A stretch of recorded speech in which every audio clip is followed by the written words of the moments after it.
كل سنة وانتم طيبين. رمضان كريم عليكم وعلى كل حبايبكم، ويا رب شهر مليان رحمة ومغفرة وبعودة الأيام علينا إن شاء الله.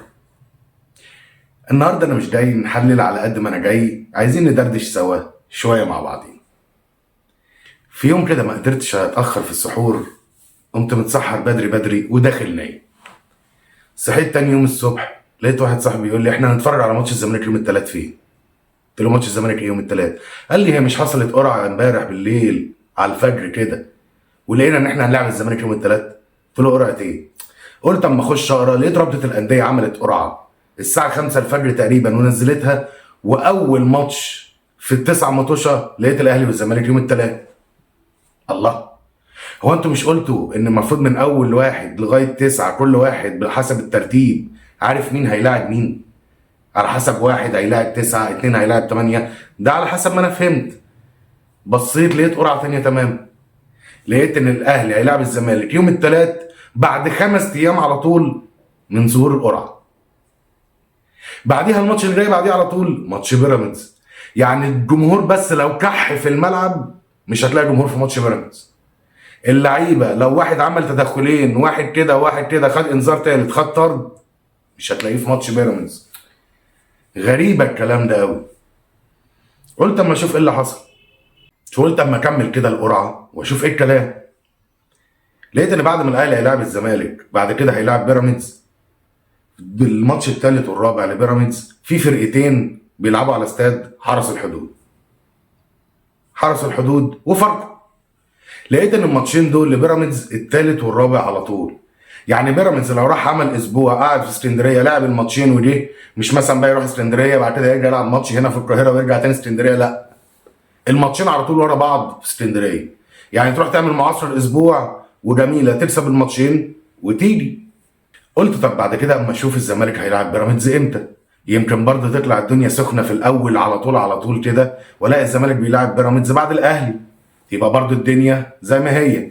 لقيت ان الزمالك هيلاعب بيراميدز في الاسبوع السادس، اللي هو مثلا ممكن خلاص يبقى الزمالك ضمن كونفدراليه وكل واحد رسق نفسه، فتلاقي الماتش مش اللي هو. تلاقي ان الزمالك مثلا ممكن ما يكونش محتاج حاجه من الماتش، يلعب بالبدله، نقول انه هيلعب بالبدله، ونقول ان ممكن بيراميدز يكسب الزمالك.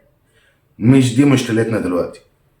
رابطه الانديه وهي بتعمل القرعه كل حد بيبقى عايز ينجح المنظومه بتاعته او عايز ينجح السلعه اللي بيقدمها للجمهور. السلعه اللي انت هنا بتقدمها للجمهور هي الدوري المصري. فانت المفروض بتخلي اخر اسبوعين دول الفرقتين مثلا الاول والتاني، او لو في هبوط تحت بيلعبوا في نفس الوقت. فشوف برضو القرعه، الاقي الاهلي عنده ماتش باي قبل الاخير وبيراميدز عنده ماتش باي الاخير. باي دي اللي هو انت عشان 9 فرق فهتلاقي في فريق ما بيلعبش كل اسبوع. في اخر اسبوعين الاهلي في ماتش ما بيلعبوش وبيراميدز في ماتش ما بيلعبوش. انت كده بتنجح منظومه الدوري؟ انت كده المفروض ان انت بتعمل سلعه وبتعمل تشويق وبتعمل اثاره ان انت لغايه اخر اسبوعين ممكن الدوري يبقى لسه ما انحسمش، فانت بتخلي فرقه هنا باي وفرقه هنا باي. ما دخلتش عقلي. من يومين كده برضو طلع علينا كابتن احمد حسام ميدو، قال لك مش كابتن محمود الجوهري طلع قال اعطي للزمالك تحكيم عادل وهياخد الدوري كل سنه. حلو. طب انت دلوقتي القرعه اتعملت وبعديها ب5 ايام ماتش الاهلي والزمالك، تحكيم عادل هل هو مصري ولا اجنبي؟ طلع كابتن احمد حسام ميدو قال لك لا ده انا عندي كذا ماتش بسبب التحكيم المصري انا ضاع مني نقط وده اللي مش مخليني في المركز الاول. يعني الطبيعي لما هيجي ماتش اهلي وزمالك هلاقي تحكيم اجنبي. نتفاجئ بعد كده ان كابتن حسام ميدو قال لك لا انا هلعب بتحكيم محلي بتحكيم مصري، ومش هلعب الماتش لو جيت حكام اجانب. كده كده هو ماتش الزمالك انت اللي في ايدك تجيب حكام مصريين ولا اجانب، بس هو انت عايز حكام عادلين مصريين ولا انت عايز ايه؟ ماشي. طب ما نحكي كده حكايه بسيطه صغيره قد كده. عندنا 4 حكام محليين اتوقفوا: محمد عادل، محمود عاشور، محمود البنا، وحكم ماتش عبد العزيز اللي هو حكم ماتش الزمالك ومودرن سبورت الاخير. عموما هم ال4 حكام اتوقفوا بعد ماتش للزمالك. المفروض ان هو بسبب اخطاء تحكيميه في ماتش للزمالك. مش هنتكلم ونقول الاخطاء التحكيميه دي كانت للزمالك ولا مش للزمالك، بس هي عندك 4 حكام اتوقفوا، جاي انت بعد كده عايز حكام محليين لماتش اهلي وزمالك، المفروض ان هو هيبقى ماتش مهم في حسم الدوري في اخر 9 مطوشه. طب ما تيجي نشوف كده كذا فيديو لكابتن ميدو هو بيقول حكام كويسين ولا الحكام اللي بتحكم الزمالك مش كويسين. فالنهارده ان احنا نوصل ان احنا بننافس وبنصرف فلوس وبنستثمر وجمهورنا بيتحرق دمه، وفي النهايه يبقى فيه اخطاء. احنا عارفين ان الاخطاء التحكيميه جزء من اللعبه وجزء من الرياضه وجزء من كره القدم، ولكن لما يكون نادي الزمالك هو اكبر المتضررين خلال الموسم، يبقى احنا في مشكله كبيره. احنا النهارده وبناء على تحليل كل الحكام الدوليين والخبراء التحكيم الدوليين اللي سالناهم، نادي الزمالك النهارده وانا بتكلم معاكم كان المفروض يبقى على قمه الدوري. النهارده وانا بنافس على بطوله الدوري ويتعين لنا حكم الكابتن الصباحي، مش انا اللي هقول عليه هو لائق بدنيا ولا غير لائق بدنيا، ولكن 2 خبراء 2 رؤساء للجنه التحكيم ال2 اجانب اوصوا بعدم لعبه لاي مباراه في الدوري، فما بالك في اداره مباراه لنادي الزمالك. طول ما الناس جوه نادي الزمالك بتفكر في المظلوميه وناقلين الكلام ده للجماهير عن طريق الاعلام الزملكاوي، نادي الزمالك هيفضل بياخد بطوله الدوري كل 6-7 سنين. في كل الاجيال التي تم تدميرها بنجاح داخل الزمالك كانت بايد اولاد الزمالك. انت النهارده لما بتفضل كمسؤول جوه النادي بتتكلم على التحكيم وبتتكلم على المظلوميه وبتتكلم ان الاهلي بيتجامل وبتتكلم ان الزمالك مش عارف، بتتكلم على الكلام ده، انت بتبني جوه الطفل الصغير اللي جوه النادي ان هو دايما عنده عذر ودايما عنده اكسكيوز، ده احنا الحكم، ده احنا كذا. فلما جيت طلعت ان انا قلت الكلام ده اتهاجمت من الزملكاويه.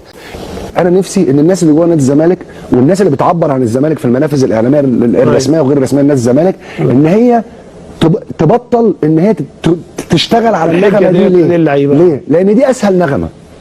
انت لما بتتكلم في حته الظلم والكلام ده انت بتدي للعيب بتاعك عذر ان هو يتغلب. ما ده اللي بقول عليه. اكسكيوز يا عم، اسهل حاجه ده احنا نادي مظلومين وبتاع. لا وانا بدرب الزمالك تمام كنت بقول كلام للحكم يعني ايه، مش عايز اقول لك ايه، اخش في السجن تمام. يعمل نفسه ايه، ما سمعش، مش واخد بالي.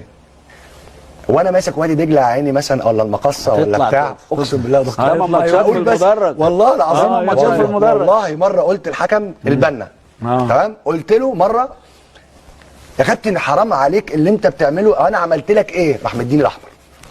اقسم بالله انه قرب مني راح مجزعلي وراح مديني الاحمر. قلت له تقدر تعمل معايا كده وانا بدرب الزمالك؟ تخيل حضرتك لو انت بكره الصبح بقيت رئيس نادي الزمالك وداخل بتصلح، انت بتصلح حاجات ماشيه غلط بقى لها 40 سنه، حاجات بقى لها 30 سنه من هيكله اداريه، موظفين، نظام شغل، عقليه، منتاليتي. الزمالك كل 7-8 سنين بيقدر يبني جيل بمدرب يقدر بعديها يكسب الدوري 5-6 سنين ورا بعض. ما بيحصلش، يتم هدمه عن عمد. وانا ما بقولش ان بيتم هدمه من بره النادي، لا لا لا، انا مش بتاع الكلام ده، من جوه النادي. كابتن جوهري لما جه عمل منظومه في الزمالك جامده جدا. كابتن جوهري بقى حكي لي الكلام ده بنفسه. تم محاربه كابتن جوهري من نفس الشخص اللي حارب ديف ماكاي. حاربين. هو شخص واحد؟ لا، شخص بشلته، شخص بشلته. طب والشله دي ما زالت موجوده؟ ما زالوا موجودين يعني. لا بتهزر. لا دلوقتي شله عميقه جدا. جدا جدا. والله كلام عجيب. انا مش فاهم انت كده ولا كده. الحكام كويسين يا كابتن ميدو ولا مش كويسين؟ فهمني. عموما مش ده اللي انا خايف منه تماما. انا من وجهة نظري كمشجع اهلاوي وكحسام مفيش بطولة هيلعب فيها الاهلي هياخدها بيراميدز. اي بطولة فيها الاهلي عمرها ما هتروح لبيراميدز. وانا لا خوفي لا من بيراميدز ولا من الزمالك ولا من الضغط اللي بيعمله المفروض كابتن احمد حسام ميدو ولا من اي حاجه من ده تماما، ولا حتى من الرابطه. انا كل خوفي من مدرب فرقتي مارسيل كولر. انا المفروض عندي ماتش يوم الثلاث اهلي وزمالك الساعه 9:30. انا نازل الماتش ده اخلصه، لا يبقى عندي مشاكل في التشكيل، ولا يبقى عندي ان انا بلعب معرفش ايه واصلحه في وسط الماتش، ولا حتى بعد ماتش الزمالك ولا بيراميدز ولا اي ماتش جاي. انا المفروض عندي مشاكل في اللعيبه. تشكيل الاهلي مفروض كامل. المفروض الاهلي ينزل ياكل اي فرقه في ال9 مطوشه الجايين. لا عندي اي لعيب غايب مهم، او حتى لو في لعيب غايب مهم البدايل موجوده، ولا المفروض عندي اي مشاكل لا ماديه، ولا عندي مشاكل مع هنا ولا هنا ولا هنا. انا مشكلتي في مدربي اللي بينزل يعمل تشكيل في الاول غلط وبعد كده يحاول يصلحه برضه بيصلحه غلط. انا في حاجه كمان عايز اتكلم عليها. عارف بقى اللي احنا بنلكي فيه ده كله؟ في لقطه تبين لك ايه الفرق ما بين الدوري المصري واي كره تاني في العالم. تعال نبص كده.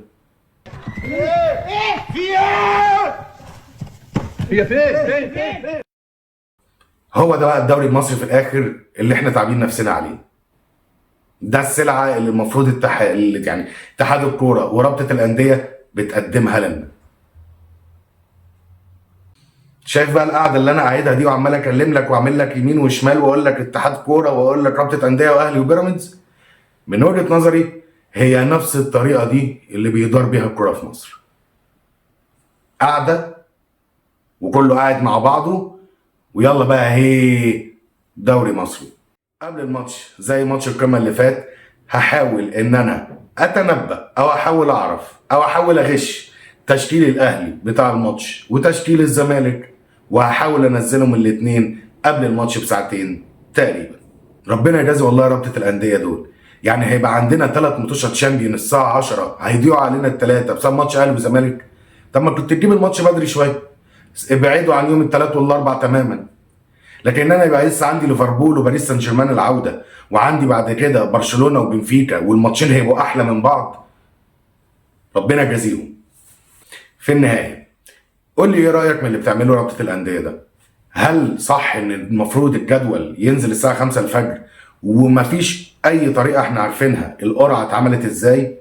ولا المفروض كانت تنزل بطريقه ان انت تذيع على قناه يبين لك انت عملت القرعه ازاي، يبين لك مين لاعب مين؟ المفروض ان انت عايز تعمل دوري حلو، ما تخليش اخر ماتشين باي للفرقتين اللي بينافسوا على الدوري. المفروض ان انت بتسوق حلو للسلعه بتاعتك. هبقى معاكم يوم الثلاث من اول اليوم عشان نجيب كل حاجه عن ماتش القمه اهلي وزمالك. ذا ماستر اوف تحليل. سلام.